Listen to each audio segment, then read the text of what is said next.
जय श्री कृष्ण। धार्मिक व्रत कथा में आपका दिल से स्वागत है। आज हम सुनने जा रहे हैं भगवान श्री कृष्ण एकादशी की कथा। बैसाख मास के कृष्ण पक्ष की वरुथनी एकादशी की कहानी। भगवान श्री कृष्ण ने समय धर्मराज युधिष्ठिर को इस कथा को सुनाया था। प्राचीन काल की बात है। नर्मदा नदी के तट पर मानदाता नामक राजा राज्य करते थे। वह अत्यंत ही दानशील और तपस्वी थे। एक दिन की बात है, वह जंगल में ही ध्यान मगन होकर तपस्या कर रहे थे। तभी अचानक से वहां पर एक जंगली भालू आ गया था। तपस्या में लीन राजा का पैर चबाने लगा, लेकिन राजा बिना किसी विघ्न के अपनी तपस्या में लीन रहे थे। कुछ ही देर बाद पैर चबाते चबाते अंगुली भालू राजा को घसीटकर पास के जंगल में ले गया था।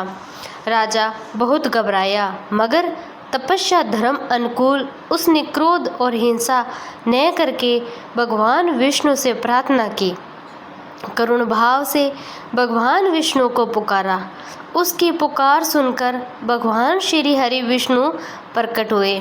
उन्होंने चक्कर से भालू को मार दिया था। राजा का पैर भालू पहने ही खा चुका था। इससे राजा बहुत ही शोकाकुल हो गया था। उन्हें दुखी होकर भगवान विष्णु बोले, हे वत्स, शोक मत करो। तुम मथुरा जाओ और वरुथनी एकादशी का व्रत रखकर मेरी वराह अवतार की मूर्ति की पूजा करना। उसके प्रभाव से तुम सुंदर अंगों वाले हो जाओगे। इस भालू ने तुम्हें जो काटा है, यह तुम्हारे पूर्व जन्म का अपराध था। इसीलिए भगवान की आज्ञा मानकर राजा मानदाता ने मथुरा जाकर श्रद्धापूर्वक वरुथनी एकादशी का व्रत किया था। इसके प्रभाव से राजा शीघ्र ही पुण्य सुंदर संपूर्ण अंगों वाला हो गया था। इसी एकादशी के प्रभाव से राजा मानदाता स्वर्ग को चले गए थे। जो भी व्यक्ति भय से पीड़ित, उसे वरुथनी एकादशी व्रत रखकर भगवान विष्णु को याद करना चाहिए, कीर्तन करने चाहिए और व्रत करना चाहिए। इस व्रत को करने से समस्त पाप का नाश होकर मोक्ष मिलता है। जाता है कि इस दिन व्रत रखने से व्यक्ति सभी प्रकार के पापों से मुक्त होता है और नकारात्मक ऊर्जा सुरक्षा मिलती है, सौभाग्य में वृद्धि होती है। फिर युधिष्ठिर ने पूछा, वासुदेव, आपको नमस्कार है। आपने इसकी महिमा बताई। बैसाख कृष्ण पक्ष की एकादशी वरुथनी के नाम से प्रसिद्ध है और यह लोक परलोक में भी सौभाग्य प्रदान करने वाली है। तो वरुथनी के व्रत से ही सदा सौभाग्य लाभ और पाप की हानि होती है। तो यह समस्त लोक को भोग और मोक्ष प्रदान करने वाली है। तो वरुथनी के इस व्रत से मानदाता दंदुमार आदि अन्य अनेक राजा स्वर्गलोक को प्राप्त हुए। जो 10,000 वर्षों तक तपस्या करता था, उसके समान ही फल वरुथनी के व्रत से मनुष्य प्राप्त कर लेता है। हे नरश्रेष्ठ, घोड़े के दान से हाथी का दान श्रेष्ठ है और भूमि दान से भी बड़ा दान है। भूमि दान से भी अधिक महत्व तिल का दान है। तिल दान से बढ़कर सोने का दान और सोने के दान से बढ़कर अन्नदान है, क्योंकि देवता, पितर और मनुष्य को अन्न से ही तृप्ति होती है। विद्वान पुरुषों ने कन्यादान को ही अन्नदान के नाम बताया है। कन्यादान के तुल्य ही धेनु का दान, और यह साक्षात भगवान का कथन है। ऊपर बताए हुए सब दान जैसे बड़ा विद्या दान। मनुष्य वरुथनी एकादशी का व्रत करके विद्या दान का भी फल प्राप्त कर सकता है। जो लोग पाप से मोहित होकर कन्या धन से जीविका चलाते हैं, वे पुण्य क्षय होने पर यातना में नरक में जाते हैं। सर्वदा प्रथम करके कन्या के धन से बचना चाहिए। उसे अपने काम में नहीं लाना चाहिए। जो अपनी शक्ति के अनुसार आभूषणों से विभूषित करके पवित्र भाव से कन्या का दान करता है, उसके पुण्य की संख्या बताने में चित्रगुप्त भी असमर्थ है। और वरुथनी एकादशी करके भी मनुष्य उसी के समान फल प्राप्त कर सकता है। व्रत करने वाला वैष्णव पुरुष दशमी को कांस, उड़द, मसूर, चना, शाक, मधु, दूसरे का अन्न, 2 बार भोजन, मैथुन, इन 10 वस्तुओं का परित्याग कर देना चाहिए।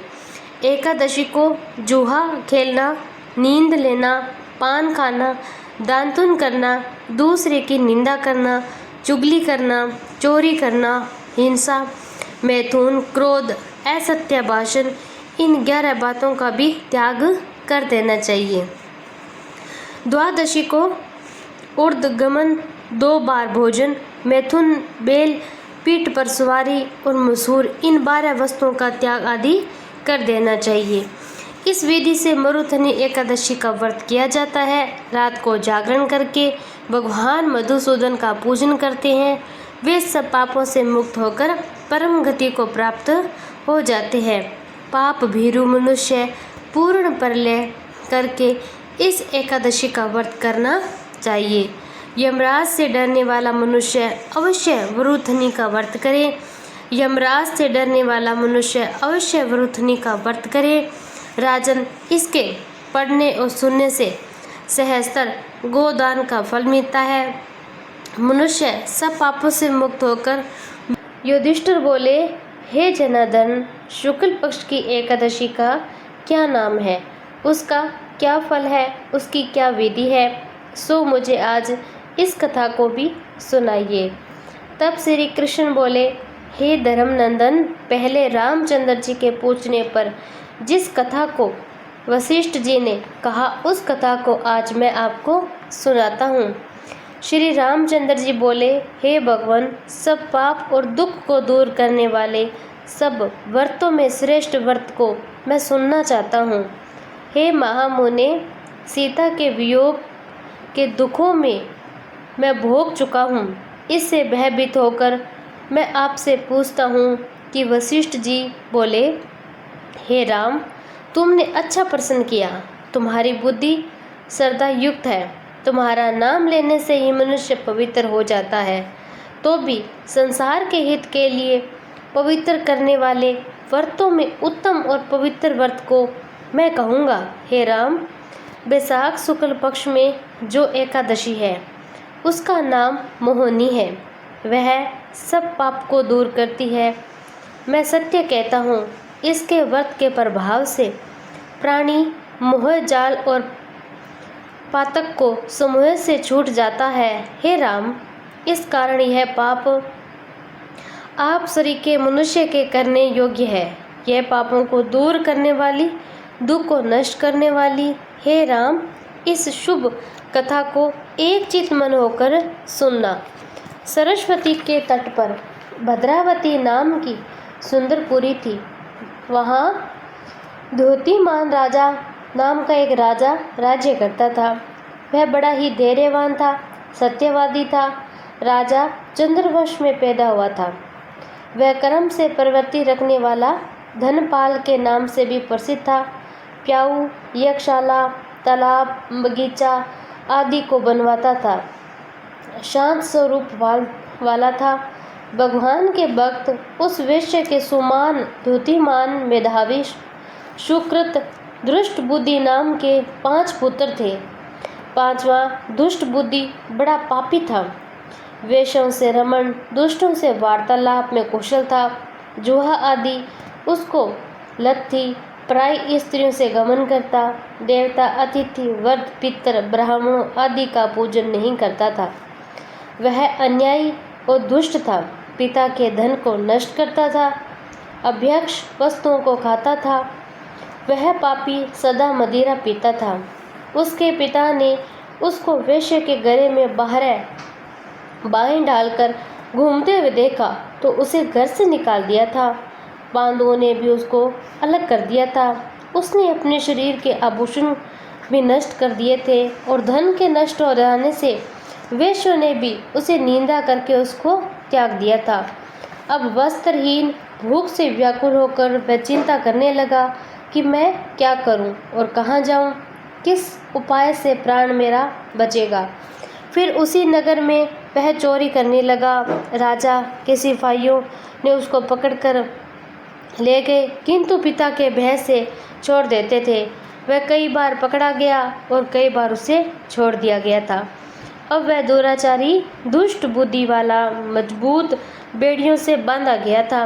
कोड़ों की मार लगाकर उसको कई बार पीड़ित भी किया गया था। उससे कहा गया कि हे मंदबुद्धे, तू मेरे देश में मत रहे। ऐसा कहकर राजा ने उसकी बेड़ी कटवा दी और वह राजा के डर से निर्जन वन में चला गया था। फिर क्या था, वहाँ भूख और प्यास से पीड़ित होकर इधर उधर घूमने लगा। फिर सिंह की तरह मृग शुक्र चीतों को मारने लगा। हाथ में धनुष, बाण और पीठ में तरकस बांधकर मांसाहार करता हुआ वन में रहने लगा। फिर वन में रहते रहते पक्षी, पशु, चकोर, मोर, कंक, तितर, मुश्क को मारने लगा। इस प्रकार हिंसा और ज़्यादा करने लगा था। इसके अतिरिक्त और जीवों को भी उसे मारने में कोई दया नहीं आती थी। निर्दय हो चुका था। दुष्ट बुद्धि पूर्व जन्म के पापों से पाप रूपी कीचड़ में और ज़्यादा फंस गया था। दुख शोक से युक्त होकर वह दिन रात चिंता करता। कुछ पुण्य के उदय होने से वह कौंडिन्य ऋषि के आश्रम में एक दिन चला गया। बैसाख का महीना था। गंगा जी स्नान किए हुए तपस्वी कौंडिन्य मुनि के पास शोक से पीड़ित दुष्ट बुद्धि गया। उनके वस्त्र से गिरी हुई जल की बूंद के स्पर्श से उसके पाप दूर हो गए थे। दुष्ट बुद्धि प्रणाम करके बोला, ब्राह्मण, ऐसा प्रायश्चित बताओ जिससे बिना यत्न किए जन्म भर के पापों का नाश हो जाता है। धन मेरे पास नहीं। ऋषि बोले कि जिसके करने से तेरा पाप दूर हो जाएगा वह उपाय मैं आज तुम्हें एक सुनाता हूँ। तू सावधान चित्त मन से सुन। बैसाख शुक्ल पक्ष में जो मोहिनी नाम की एकादशी का व्रत है उसे कर। वह मनुष्य के सुमेरु के समान पापों को नष्ट कर देती है। इसका उपवास करने से अनेक जन्म के पाप दूर हो जाते हैं। मुनि के वचन को सुनकर दुष्ट बुद्धि मन में प्रसन्न हुआ। उसने बुद्धिपूर्वक व्रत को किया। हे नरपश्रेष्ठ, इस व्रत के करने से उसके सब पाप दूर हो गए थे। फिर दिव्य शरीर धारण करके गरुड़ के ऊपर बैठकर विष्णु लोक को चला गया था।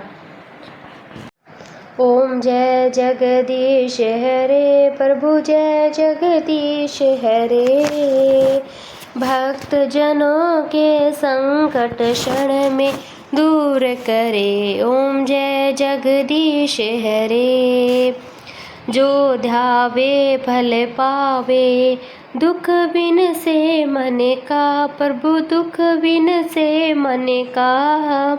सुख संपत्ति घर आवे, कष्ट मिटे तन का। ओम जय जगदीश हरे। मात पिता तुम मेरे, शरण कहूँ किसकी। प्रभु शरण कहूँ किसकी। तुम बिन और न दूजा, आस करूं जिसकी। ओम जय जगदीश हरे।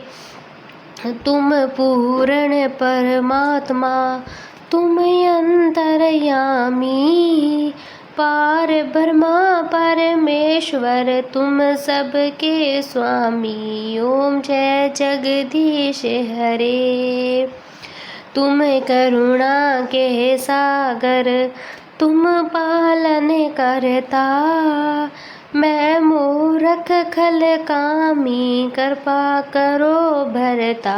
ओम जय जगदीश हरे। तुम हो एक अगोचर, सबके प्राणपति। प्रभु सबके प्राणपति। किस विध मिलूं दया मैं, किस विध मिलूं गोसाई। तुमको मैं कुमती। ओम जय जगदीश हरे।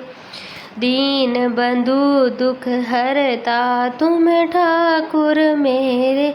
प्रभु तुम ठाकुर मेरे, अपने हाथ उठाओ, द्वार पैड़ा तेरे, ओम जय जगदीश हरे। विषय विकार मिटाओ, पाप हरो देवा, प्रभु पाप हरो देवा। श्रद्धा भक्ति बढ़ाओ, श्रद्धा भक्ति बढ़ाओ, संतन की सेवा, ओम जय जगदीश हरे।